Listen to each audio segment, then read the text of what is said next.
രാജവരം എന്ന ഗ്രാമത്തിൽ കയ്യയും ലക്ഷ്മിയും എന്ന ദമ്പതികൾ താമസിച്ചിരുന്നു.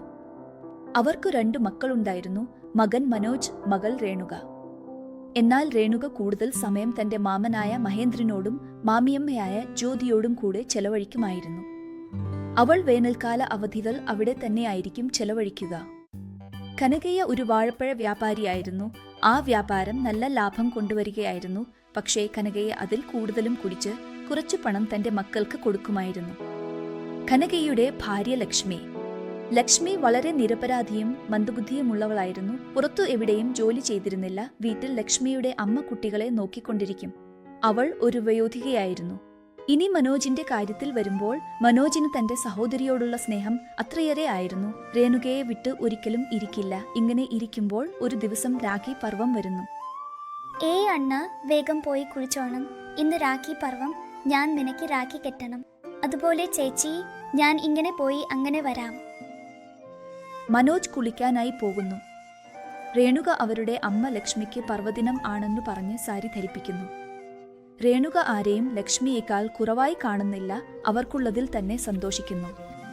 ഇതുവരെ മനോജ് കുളിച്ചു വരുന്നു. അണ്ണൻ ഇവിടെ ഇരിക്കൂ, ഞാൻ പോയി ഭക്ഷണം കൊണ്ടുവരാം. രേണുക പോയി മിഠായി കൊണ്ടുവന്ന് മനോജിന് ബോട്ട് വെച്ച് ഹാരതി ചെയ്യുന്നു. അതിനുശേഷം രാഖിക്കെത്തി അണ്ണന്റെ വായി മധുരിപ്പിക്കുന്നു. രവി, മനോജ് ഇതാ ഈ പണം എടുത്ത് സഹോദരിയുടെ കയ്യിൽ വെച്ച് കാൽ തൊടുക. അങ്ങനെ തന്നെ അച്ഛനും. അങ്ങനെ പറഞ്ഞ് മനോജ് പണം എടുത്ത് കനകയെ പറഞ്ഞതുപോലെ രേണുകയ്ക്ക് പണം നൽകി കാൽ തൊടുന്നു. ആ ദിവസം സന്തോഷത്തോടെ കടന്നുപോകുന്നു. ഇങ്ങനെ ഓരോ വർഷവും രേണുക തന്റെ അണ്ണന് രാഖി കെട്ടുമായിരുന്നു. അതുപോലെ മനോജ് തന്റെ സഹോദരിക്ക് യാതൊരു കഷ്ടവും ഉണ്ടാകാതിരിക്കാൻ നോക്കുമായിരുന്നു. ഒരു ദിവസം ദിവസങ്ങൾ കടന്നുപോയി. അമ്മയും അച്ഛനും നിലയിൽ ഇല്ലാത്തതിനാൽ ഞാൻ എന്റെ സഹോദരിക്ക് വിവാഹത്തിന് ഒരു നല്ല ആളിന്റെ കയ്യിൽ ഏൽപ്പിക്കണം. ബാല്യകാലം മുതൽ ഞങ്ങളുടെ സഹോദരിയെ ഞങ്ങളുടെ അമ്മാവിയുടെയും മകനുമായി വിവാഹം കഴിക്കണമെന്ന് ആഗ്രഹിച്ച കാര്യമാണ്. അത് അവരോടും ചോദിച്ചു നോക്കാം എന്ന് കരുതി മനോജ് അമ്മാവിയമ്മയുടെ വീട്ടിലേക്ക് പോകുന്നു. അവിടെ തന്റെ അമ്മാവിയമ്മയുമായി സംസാരിക്കുന്നു. അവസാനം അവരെ സമ്മതിപ്പിച്ച് ഇരുവരുടെയും വിവാഹം നിശ്ചയിക്കുന്നു. പക്ഷേ അമ്മാവിയമ്മയ്ക്ക് വിവാഹം ഒരുപോലും ഇഷ്ടമല്ല. ഇവിടെ വന്ന പ്രശ്നം എന്തെന്നാൽ മനോജിന്റെ മാമൻ രമണയ്ക്ക് രേണുകയെ വളരെ ഇഷ്ടമാണ്. തന്റെ സമ്മതം കൊണ്ട് മാത്രമാണ് വിവാഹത്തിന് സമ്മതിക്കുന്നത്. പക്ഷേ അമ്മാവിയമ്മ ഒരു വ്യവസ്ഥയിൽ സമ്മതിക്കുന്നു. അവരുടെ വിവാഹത്തിനുള്ള എല്ലാ ചെലവും താനാണ് വഹിക്കേണ്ടത്. അവർക്ക് കൂടുതൽ സമയം കളയാതെ ഉടൻ തന്നെ വിവാഹം നടത്തണമെന്ന് പറയുന്നു. ആദ്യം മനോജ് ആശങ്കപ്പെടുന്നുവെങ്കിലും തന്റെ സഹോദരിയോടുള്ള സ്നേഹത്തോടെ സമ്മതിക്കുന്നു. ഇതിനിടയിൽ തന്റെ അമ്മാവന്റെ വീട്ടിൽ ഉള്ള രേണുകയ്ക്ക് വാർത്ത ലഭിക്കുന്നു. എന്നാൽ തന്റെ വിവാഹം സംബന്ധിച്ച കാര്യമാണെന്ന് അറിയാതെ രേണുക തന്റെ സഹോദരൻ തന്നെ എന്തിനാണ് വിളിച്ചതെന്ന് ചിന്തിച്ച് ഒരിടത്ത് ഇരിക്കുന്നു. അങ്ങനെ കുറച്ച് സമയം കഴിഞ്ഞ് രേണുകയുടെ അമ്മാവിയമ്മയായ ജ്യോതി എത്തുന്നു. നീ ഇവിടെ കളി കളിക്കുകയാണ്. നിന്റെ സഹോദരനെ കൂട്ടിക്കൊണ്ടുവരാൻ പറഞ്ഞു. നമുക്ക് പോകണം, എന്തായാലും ഞാൻ ഇപ്പോൾ വരാം എന്ന് പറഞ്ഞ് ജ്യോതി രേണുകയെ തന്റെ വീട്ടിലേക്ക് കൊണ്ടുപോയി. വീട്ടിലെത്തിയ ശേഷം ജ്യോതി രേണുകയെ സജ്ജമാക്കാൻ തുടങ്ങുന്നു. എന്താണ് എന്നെ സജ്ജമാക്കുന്നത്? സഹോദരൻ എവിടെയാണ്? നിന്റെ സഹോദരൻ നിനക്കായി മീരാ ഭാവിയുമായി വിവാഹം നിശ്ചയിച്ചു. നിനക്ക് വിവാഹം നടത്താൻ 2 ദിവസം മാത്രമേ ഉള്ളൂ. നമുക്ക് കൂടുതൽ സമയമില്ല. അങ്ങനെ പറഞ്ഞപ്പോൾ രേണുകയ്ക്ക് തന്റെ ഭാവയെ ഇഷ്ടമുണ്ടെങ്കിലും കുറച്ച് ഭയമുണ്ട്. അങ്ങനെ ഒരു ദിവസം രേണുകയും രമണും വിവാഹിതരാകുന്നു. മനോജ് ഉള്ളതിൽ തന്നെ തന്റെ സഹോദരിയുടെ വിവാഹം ഭംഗിയായി നടത്തുന്നു. ഇനി ഉത്തരവാദിത്വം തീർന്നുവെന്ന് സന്തോഷിക്കുന്നു. ഇനി രേണുക തന്റെ ഭർത്താവിന്റെ വീട്ടിൽ വിവാഹത്തിനു ശേഷം ബുദ്ധിമുട്ടുകൾ അനുഭവിക്കുന്നു. രമണൻ രേണുകയെ വിവാഹം കഴിക്കുമെന്ന് ഉറപ്പു പിടിച്ചതിനാൽ രമന്റെ അമ്മ ശ്യാമയ്ക്ക് ഇഷ്ടമില്ലെങ്കിലും വിവാഹത്തിന് സമ്മതിക്കുന്നു. കൂടാതെ രേണുക കന്യാശുൽക്കം കുറവായിട്ടാണ് കൊണ്ടുവന്നെന്ന് ശ്യാമയ്ക്ക് ദുഃഖമുണ്ട്. ഇനി എന്ത് ചെയ്യാനാകില്ലാത്ത രേണുക എല്ലാവരുടെയും വാക്കുകൾ സഹിക്കുന്നു. അവരുടെ കോപം സഹിച്ച് ഒരു പെൺകുഞ്ഞിനെ ജനിപ്പിക്കുന്നു. വീട്ടിൽ ആദ്യമായി ജനിച്ച കുട്ടിയെ വീട്ടിലെ എല്ലാവരും വളരെ നന്നായി നോക്കുന്നു. പക്ഷേ രേണുകയെ മാത്രം ദുഃഖിപ്പിക്കുകയായിരുന്നു. അങ്ങനെ ഒരു ദിവസം മനോജ് രേണുക എങ്ങനെയുണ്ടെന്ന് കാണാൻ വരുന്നു. വീട്ടിലെ എല്ലാവരും ജോലിക്ക് പോകുന്നു. സുഖമാണോ സഹോദരി? അത് കേൾക്കുമ്പോൾ രേണുക കണ്ണുനീർ പൊഴിക്കുന്നു. എന്താണ് അണ്ണ, നിനക്ക് അറിയില്ലേ? ഇവിടെ എന്നെ വളരെ വേദനിപ്പിക്കുന്നു. ഞാൻ ഇവിടെ തുടരാൻ ആഗ്രഹിക്കുന്നില്ല. എന്നെയും നിനക്കൊപ്പം കൊണ്ടുപോകൂ അണ്ണ. ഭർത്താവായ ഇദ്ദേഹം എന്നെ നോക്കിക്കൊള്ളുമെന്ന് കരുതിയാൽ അതിനേക്കാൾ കൂടുതൽ ഇദ്ദേഹം കുടിക്കുന്നു. വീട്ടിൽ ചെറിയ കുട്ടി കിട്ടിയെന്ന് പാൻ വെച്ചാൽ ഞാൻ വീട്ടിൽ ഇരുന്ന് സുഖങ്ങൾ അനുഭവിക്കുന്നുവെന്ന് കുത്തി പറയുന്നു. അണ്ണ, ഞാൻ ഗർഭിണിയായിരിക്കുമ്പോൾ ഛർദി വരുമ്പോൾ ഭക്ഷിക്കുന്നതിനേക്കാൾ കൂടുതൽ കഴിച്ച് ഛർദി വരുന്നു എന്ന് പരിഹസിക്കുമായിരുന്നു അണ്ണ. ഇനി ഞാൻ ഇവിടെ തുടരാൻ കഴിയില്ല അണ്ണ. എന്നെയും എൻ്റെ മകളെയും നിനക്കൊപ്പം കൊണ്ടുപോകൂ എന്ന് പറഞ്ഞ് രേണുക കരയുന്നു. സഹോദരി, 7 വരെ ഇങ്ങനെ പ്രശ്നങ്ങൾ ഉണ്ടാക്കി ഭർത്താവിൻ്റെ വീട്ടിൽ നിന്ന് വരുന്നത് നല്ല രീതിയല്ല. എത്ര പ്രശ്നങ്ങൾ വന്നാലും പിറന്ന വീട്ടിൻ്റെ മാനവും ഭർത്താവിൻ്റെ വീട്ടിൻ്റെ മാനവും നിലനിർത്തണം. സഹോദരി, സന്തോഷമോ വേദനയോ ഏതായാലും കുറച്ചു ദിവസങ്ങൾ മാത്രമേ എല്ലാം കൃത്യമായി ഇരിക്കൂ. അതുപോലെ നീയും പൊരുത്തപ്പെടണം അമ്മ. അത്രയേ ഉള്ളൂ. നീ എന്തെങ്കിലും വേദനിക്കേണ്ട. സാഹചര്യങ്ങൾ വളരെ മോശമായാൽ ഞാൻ നിനക്കൊപ്പം നിൽക്കും അമ്മ. അങ്ങനെ മനോജ് ധൈര്യം നൽകുന്നു. അതുപോലെ തന്നെ അവളുടെ വേണ്ടി കൊണ്ടുവന്ന പഴങ്ങളും സ്നാക്കുകളും നൽകുന്നു. ഇനി ഞാൻ പോകുന്നു ചേച്ചി. ഇതാ എൻ്റെ മരുമകൾക്കായി വസ്ത്രങ്ങൾ വാങ്ങി. അതുപോലെ നിനക്കായി പഴങ്ങളും ഉണ്ട്. ഇനി ഞാൻ പോകുന്നു. കൂടാതെ അണ്ണൻ ജാഗ്രത. അങ്ങനെ ആ ദിവസം അവസാനിക്കുന്നു. അങ്ങനെ ക്രമീകരിച്ചുകൊണ്ട് 1 വർഷം കടന്നു പോകുന്നു.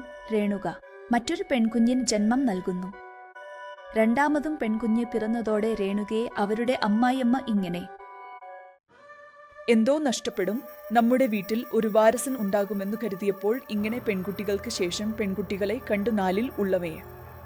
ദൈവം നൽകിയതിന് ഞാൻ ചെയ്യുന്നത് തായെ, എന്റെ കൈകളിൽ ഒന്നും ഇല്ലല്ലോ. അവയെ നീ നഷ്ടങ്ങളുമായി ചേർത്ത് എന്തോ ഒരാൾ ഉപയോഗിച്ചു എന്ന് ഈ വിവാഹം നടക്കാൻ അനുവദിച്ചു. പക്ഷേ നമ്മുടെ മകനിക്കായി വലിയ വലിയ ബന്ധങ്ങൾ വന്നിരുന്നു. പക്ഷേ എന്ത് ലാഭം, ആ ആളിനെയാണ് പിടിച്ചുയിരിക്കുന്നത്. ഇനി എന്ത് ചെയ്യും? അനുഭവിക്കുന്നു. ആശുപത്രി കാണാതെ കിടക്കയിൽ കിടക്കുന്ന രേണുകയോട് ഇഷ്ടം പോലെ അരി ചെയ്ത് അവിടെ നിന്ന് കോപത്തോടെ പോകുന്നു. അങ്ങനെ ചില ദിവസങ്ങൾ കടന്നു പോകുന്നു. ദിവസേന തന്റെ അമ്മാവിയുമായി രേണുകയ്ക്ക് വളരെ ബുദ്ധിമുട്ടായി മാറുന്നു. തന്റെ ദുഃഖങ്ങൾ ഭർത്താവിനോട് പറഞ്ഞാലോ എന്ന് കരുതുമ്പോൾ ഭർത്താവ് ദിവസവും മദ്യപിച്ചു വരുന്നു. രേണുക എന്ത് പറഞ്ഞാലും കേൾക്കാറില്ല. പിന്നെ അവസാനം എന്ത് ചെയ്യണമെന്ന് മനസ്സിലാകാതെ രേണുകയ്ക്ക് ഒരു ഉപായം തോന്നി. ആ ഗ്രാമത്തിൽ താമസിച്ചാൽ തന്റെ ഭർത്താവ് പ്രയോജനപ്പെടുമെന്ന് മനസ്സിലാക്കിയ രേണുക ജീവിതോപാധി വേണ്ടി പട്ടണത്തിലേക്ക് പോകുന്നു. പട്ടണത്തിൽ അവരുടെ ജീവിതം അത്ര നല്ലതല്ലെങ്കിലും രമണൻ മദ്യപാനം കുറച്ച് കുറയ്ക്കുന്നു. അത് ശ്രദ്ധിച്ച രേണുക വളരെ സന്തോഷിക്കുന്നു. ചില ദിവസങ്ങൾക്ക് ശേഷം മനോജിന് വിവാഹം നിശ്ചയമാവുന്നു. രേണുകയും രമണനും പട്ടണത്തിൽ നിന്ന് ഗ്രാമത്തിലേക്ക് പോകുന്നു. വിവാഹം നിശ്ചയത്തിൽ മനോജ് സ്വാതിയെ കാണാൻ ലജ്ജിക്കുന്നു. പക്ഷേ മനോജിന് സ്വാതിയെ കണ്ടപ്പോൾ തന്നെ ഇഷ്ടമാവുന്നു. വിവാഹം കഴിക്കേണ്ടി വന്നാൽ അവളെ വിവാഹം കഴിക്കുമെന്ന് ഉറപ്പിക്കുന്നു. രവി, മനോജ്, നീ ആ പെൺകുട്ടിയെ വിവാഹം കഴിക്കുമെന്ന് പറയുന്നുവോ? ഈ ബന്ധം ഇല്ലെങ്കിൽ മറ്റൊന്ന്. അണ്ണൻ, നീ എന്തിനാണ് ഇങ്ങനെ പെട്ടെന്ന് തീരുമാനിക്കുന്നത്? പെൺകുട്ടികൾക്കും അത്ര നല്ലതല്ല. നിന്റെ ബാവയുടെ വാക്കുകൾ കേൾക്കൂ. നിങ്ങൾ അവളുടെ സൗന്ദര്യം മാത്രമേ കാണുന്നുള്ളൂ. പക്ഷേ ഞാൻ അവളുടെ മനസ്സാണ് കാണുന്നത്. എന്റെ കണ്ണുകളിലൂടെ കാണാം അത് എത്ര മനോഹരമാണെന്ന്. അല്ല അണ്ണ, ഇനി ഈ കാര്യത്തിൽ എന്റെ തീരുമാനം മാറില്ല ചേച്ചി. ഒരിക്കൽ പറയുന്നത് കേൾക്കൂ അണ്ണ. രേണുക ഇനി വിട്ടുകൊടുക്കൂ. അവന്റെ ഇഷ്ടം കേട്ടപ്പോൾ നമ്മൾ എന്ത് ചെയ്യും എന്ന് പറയൂ. അങ്ങനെ പറഞ്ഞപ്പോൾ രേണുക ഒന്നും സംസാരിച്ചില്ല. 1 മാസം കഴിഞ്ഞ് മനോജിന്റെ സ്വാധീന വിവാഹം നടക്കുന്നു. വിവാഹം കഴിഞ്ഞ് ആദ്യകാലത്ത് എല്ലാം നന്നായിരിക്കുന്നു. പിന്നീട് സ്വാതി തന്റെ അത്തമ്മമാരോട് മോശമായി പെരുമാറുന്നു. സ്വാതി, ഞാൻ ജോലിക്ക് പോകണം. എനിക്ക് കുളിക്കാൻ ചൂടുവെള്ളം വെക്കൂ അമ്മ. എന്താ, ഞാൻ വെക്കണോ? നിങ്ങൾ വെക്കാൻ കൈവൽ ഇല്ലേ? വീട്ടിൽ രാവിലെ പോകുന്നു, പിന്നെ രാത്രി തിരികെ വരുന്നു. ചീച്ചി, ഇതിന്റെ ഭാര്യ ഒരു പിച്ചി. എപ്പോഴും എന്തു ചെയ്യും എന്ന് അവൾക്ക് തന്നെ മനസ്സിലാകുന്നില്ല. എന്തിനാണ് സംസാരിക്കുന്നത്? ഞാൻ സമ്പാദിച്ചതിൽ നിന്നാണ് ഞാൻ ഉപയോഗിക്കുന്നത്. ഓരോ ചെറിയ കാര്യത്തിനും കലഹങ്ങൾ ഉണ്ടാക്കാൻ നോക്കരുത്. ഓഹോ, അതായത് ഇപ്പോൾ ഞാൻ വെക്കുന്നു എന്ന് പറയുകയാണോ? എങ്കിലും നിങ്ങളോട് സംസാരിക്കുന്ന പോലെ ഞാൻ അദ്ദേഹത്തോട് സംസാരിക്കും. അങ്ങനെ ചില ദിവസങ്ങൾ കടന്നുപോകും. സ്വാതി തന്റെ അത്തമ്മമാരുമായി ഓരോ ചെറിയ കാര്യത്തിനും കലഹിക്കുമായിരുന്നു. ആ ദിവസം രാത്രി മനോജ് ജോലിയിൽ ആയതിനാൽ വീട്ടിലേക്ക് വൈകി വരും. ഇന്ന് ജോലിയിൽ വളരെ ക്ഷീണിച്ചു. കുറച്ച് ചൂടുവെള്ളത്തിൽ കുളിച്ചാൽ നല്ലതായിരിക്കും. സ്വാതി, പോയി ചൂടാക്കൂ. എന്താണ് നിന്റെ കണ്ണിൽ ഞാൻ മാത്രം കാണുന്നത്? നിങ്ങളുടെ അമ്മ പക്കലാണ്. അവളോട് പറയൂ, എങ്ങനെയോ ദിവസമൊക്കെ കളിച്ച പിച്ചിയുമായി നാട്ടിൽ തിരിഞ്ഞുവരും. ഇനി നിങ്ങളുടെ അച്ഛൻ ഇങ്ങനെ തന്നെയാണ് കുടിച്ചു കിടക്കുന്നത്. ഇനി ഞാൻ ഇവിടെ കഴിയാൻ കഴിയില്ല. ഉടൻ തന്നെ പിറന്ന വീട്ടിലേക്ക് പോകും. അയ്യോ, എന്താണ് നിന്റെ വിഷമം? ചൂടുവെള്ളം ഒഴിക്കൂ എന്ന് പറഞ്ഞതിന് ഇത്രയും പ്രശ്നമുണ്ടാക്കണോ? ഞാൻ തണുത്ത വെള്ളത്തിൽ കുളിക്കും. ഇതാ, ഈ സാരി അകത്ത് വയ്ക്കൂ. ഈ സാരി എത്ര നല്ലതാണ്. എന്റെക്കായി എടുത്തതാണോ? വളരെ നന്ദി. അത് എന്റെ സഹോദരിക്കായി എടുത്തതാണ്. നാളെ രാഖി പർവം അല്ലേ? നമ്മുടെ വീട്ടിലേക്ക് വരുമെന്ന് മനോജ് പറഞ്ഞപ്പോൾ സ്വാതി ഒരിക്കലും സഹിച്ചില്ല. എന്താണ് നിങ്ങളുടെ സഹോദരിക്ക്? ഹാ, നിങ്ങൾക്കും നിങ്ങളുടെ അണ്ണനും രാഖി കെട്ടിയല്ലോ. പോകൂ പിന്നെ. എയ്യോ എന്ന് സ്വാതി മുഖം തിരിച്ചുപോയി. അടുത്ത ദിവസം രാഖി. എല്ലാവരും രാവിലെ എഴുന്നേറ്റ് എല്ലാ ജോലികളും തീർത്ത് രേണുകയെ കാത്തിരിക്കുന്നു. ഈ സമയത്തേക്ക് സഹോദരി വീട്ടിലെത്തേണ്ടതായിരുന്നു. പക്ഷേ ഇനിയും വന്നിട്ടില്ലല്ലോ. മനോജ്, എന്താണ് സംഭവിച്ചത്? കാൽ കത്തിയ പൂച്ച പോലെ ഇങ്ങും അങ്ങും നടക്കുന്നു. അതൊന്നുമല്ല സഹോദരി, ഇനിയും വന്നിട്ടില്ലല്ലോ. ഇതിനൊക്കെ എത്ര ഭയപ്പെടുന്നു. എവിടെയെങ്കിലും വൈകിയിരിക്കാം. കുറച്ച് സമയത്തിനുള്ളിൽ വരും. ഭയപ്പെടാതെ ഇരിക്കുക. സഹോദരി വരുന്നതുവരെ എന്റെ മനസ്സ് ശാന്തമാകില്ല. ആഹാ, സഹോദരിയോട് എത്ര സ്നേഹമാണല്ലോ. സഹോദരിയെ എപ്പോഴും ഇങ്ങനെ ശ്രദ്ധയോടെ നോക്കിക്കൊള്ളൂ. സഹോദരിക്കായി എത്രയും അധികം ആശങ്ക വേണ്ട. അവൾ ഇപ്പോൾ അല്ലെങ്കിൽ കുറച്ചു സമയത്തിനു ശേഷം വരും. ഇന്നത്തെ ദിവസം മുഴുവൻ വരാതിരിക്കുമോ എന്ത്? അമ്മ, സ്വാതിയുടെ വായ കുറച്ച് നിയന്ത്രണത്തിൽ വെക്കുന്നത് നല്ലത്. ഞാൻ നിനക്ക് അടിമയല്ല. നിങ്ങൾ ഇരിക്കൂ എന്ന് പറഞ്ഞാൽ ഇരിക്കണം. കുറച്ച് നിയന്ത്രണത്തിൽ ഇരിക്കാൻ ചീച്ചി. എല്ലാം നമ്മുടെ വിധി. ഈ ആളെ വീട്ടിലേക്ക് കൊണ്ടുവന്ന ദിവസം മുതൽ പ്രശ്നങ്ങൾ മാത്രമേ ഉണ്ടായിട്ടുള്ളൂ. സന്തോഷം ഇല്ലാതായി. അയ്യോ അച്ഛാ, നിന്റെ തർക്കം. രാത്രി എന്താണ്? നിന്റെ ഭാര്യ തന്നെയല്ലേ ആദ്യം തർക്കത്തിന് തുടക്കം കുറിച്ചത്? സ്വാതിയുടെ വായി പറഞ്ഞ കാര്യങ്ങൾ മതി. ഇനി പോയി പറയുന്നു. കാരണം എല്ലാവരും എന്നെ തന്നെയാണ് കുറ്റപ്പെടുത്തുന്നത്. സ്വാതി കോപത്തോടെ വീട്ടിലേക്ക് പോകുന്നു. മറുവശത്ത് നിന്ന് രേണുക വരുന്നു. അവളെ കണ്ടപ്പോൾ എല്ലാവരും സന്തോഷിക്കുന്നു. രേണുക, എന്താണ് നീ ഇത്ര വൈകി വന്നത്? എന്തെങ്കിലും? അണ്ണൻ എന്തുകൊണ്ട് ഇത്ര ആശങ്കപ്പെടുന്നു? ഈ ഉത്സവം ആഘോഷത്തിൽ വരില്ലെന്ന് പറഞ്ഞപ്പോൾ നിങ്ങളുടെ അണ്ണൻ ആശങ്കപ്പെടുകയാണ്. കാൽ കത്തിയ പൂച്ച പോലെ ചുറ്റിക്കറങ്ങുകയാണ്. എന്താണ് അച്ഛൻ പറഞ്ഞത്? ശരിയാണ് അണ്ണ. അതെ സഹോദരി, നിങ്ങളുടെ വീട്ടിൽ ആരെങ്കിലും നിന്നോട് എന്തെങ്കിലും പറഞ്ഞോ എന്ന് ഞാൻ ആശങ്കപ്പെട്ടു. സഹോദരി, ഞാൻ ആരെയെങ്കിലും വിളിക്കുമ്പോൾ എനിക്ക് രാഖി കെട്ടുക, അതുപോലെ അണ്ണൻ എന്ന് പറഞ്ഞ് മനോജ് സ്വാതിയെ വിളിക്കുന്നു. സ്വാതി, സ്വാതി, ഇങ്ങനെ പുറത്തേക്ക് വരാമോ? നോക്കൂ, സഹോദരി വന്നിരിക്കുന്നു. അകത്ത് നിന്ന് എല്ലാം കേട്ട സ്വാതി തന്റെ മനസ്സിൽ ഇങ്ങനെ ചിന്തിക്കുന്നു.